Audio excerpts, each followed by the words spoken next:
Ladies and gentlemen, boys and girls, welcome to another exciting episode of Trigger Warning Radio. I am your host, the Kaiju Conservative. Hey, question for you guys out there.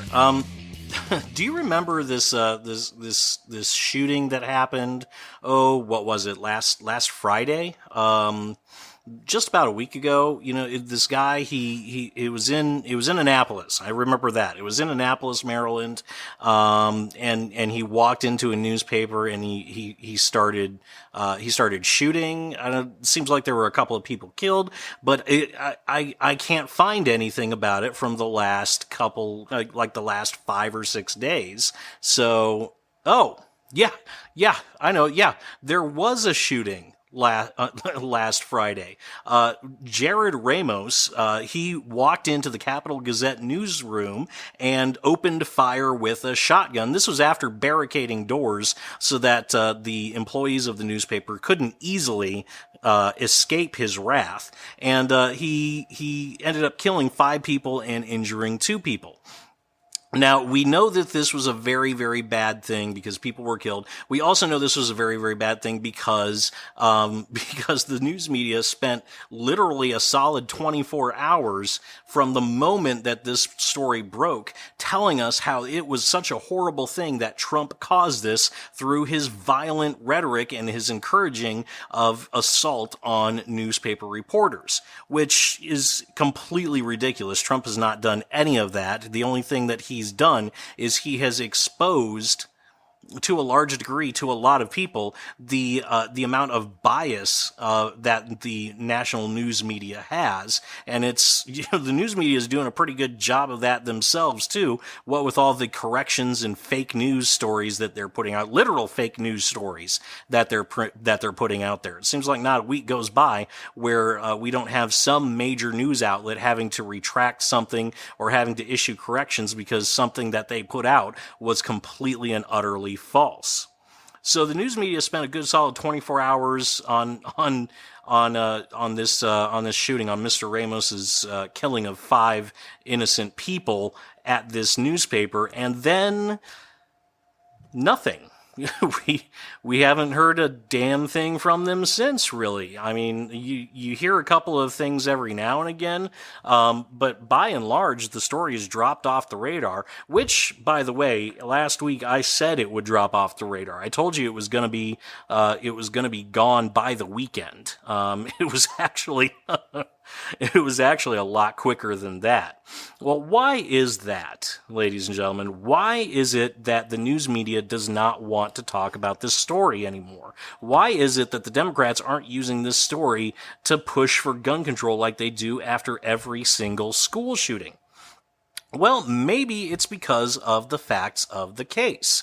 Let's take a look at how it was initially reported when the story first broke. Initially, it was reported that a man in his 20s, a white man in his 20s, walked into the Capital Gazette newspaper office and started shooting. There was buzz about him being a Trump supporter, which right then and there, that goes right to the news media's narrative of Trump supporters are dangerous and President Trump is putting journalists' lives in danger.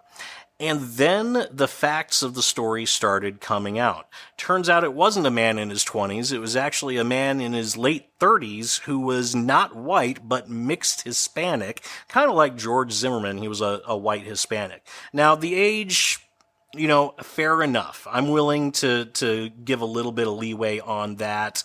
This guy, the pictures that I've seen of him, he actually does not look like someone in his late 40s. He looks like maybe early 30s at the latest. So I'll let that slide.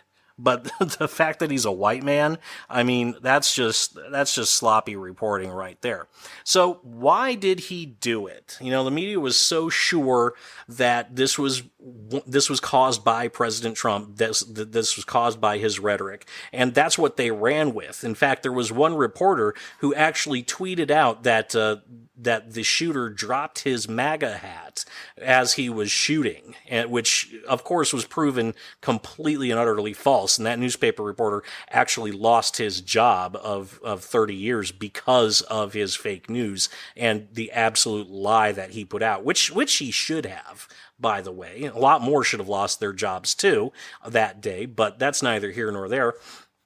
Well, turns out he wasn't actually inspired by President Trump's rhetoric. It turns out that Jared Ramos had actually sued the newspaper years and years and years ago and had an extreme grudge against the newspaper, and it all stemmed from a story that they put out about him back in 2012. You see, Jared Ramos is not only a murdering son of a bitch, but he's actually a creep as well.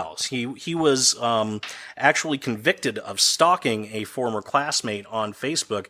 An insane amount of stalking. If you read the details of that story, I mean, he stalked this poor woman for, I think, almost a year, and sent her text messages, called her, left voicemails, sent her emails, Facebook posts, and it was extreme, to be honest. This lady feared for her life, which rightly so. This guy is an absolute nut job. So after he was convicted of that, the Capital Gazette, they put out a story about it about a year after the case was closed.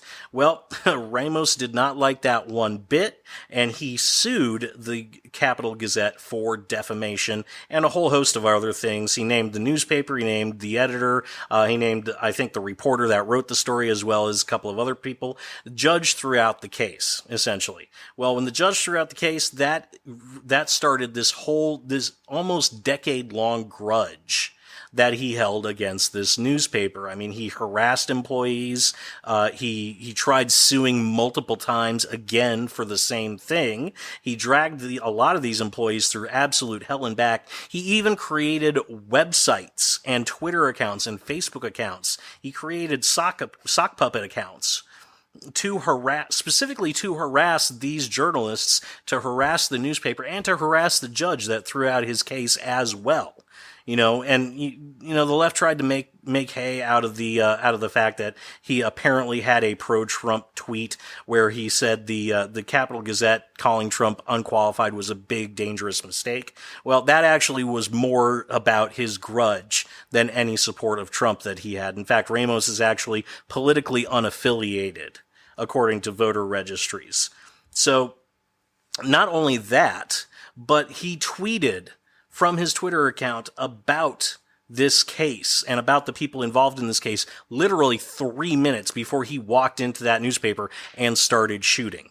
So when we take a look at all of the facts of that case, there's absolutely nothing here that the left can twist to fit their narrative. And that narrative is that Trump is getting journalists killed because of his rhetoric. It's very clear to anybody with half a brain or even a quarter of a brain that this man was not inspired by President Trump, that he had a long-standing grudge against this newspaper, that he was going to do what he was going to do, what he did last week, regardless of who was president. If Hillary Clinton was president, I guarantee you this guy would have picked up a shotgun, walked into that newspaper office, and started shooting. Why? Because he's a mentally unbalanced individual with a grudge.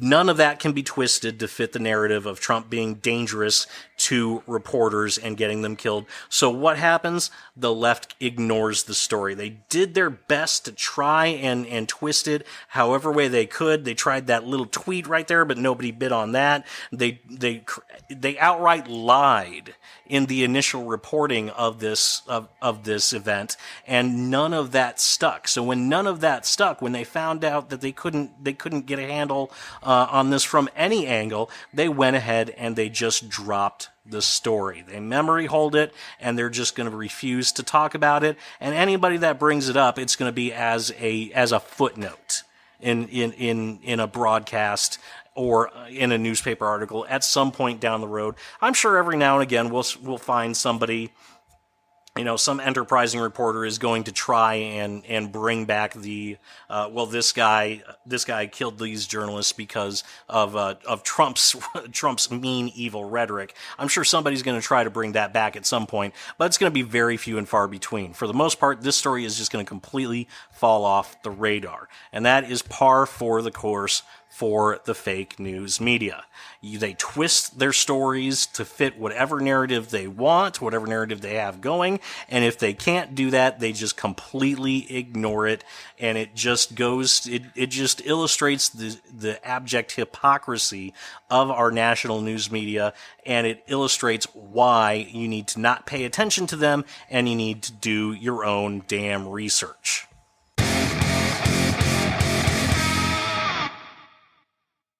Hey guys, thanks so much for listening. What do you think about all this? Do you have a different take on it than I do as to why the story has been memory holed? Let me know in the comments section below. If you liked what you heard, leave a like and subscribe to my channel. Both of those things help me out quite a bit. As of this recording, we're at 490 subscribers and growing. Hopefully we'll hit that 500 mark soon. Once again, thanks so much for listening, and I will see you all next time.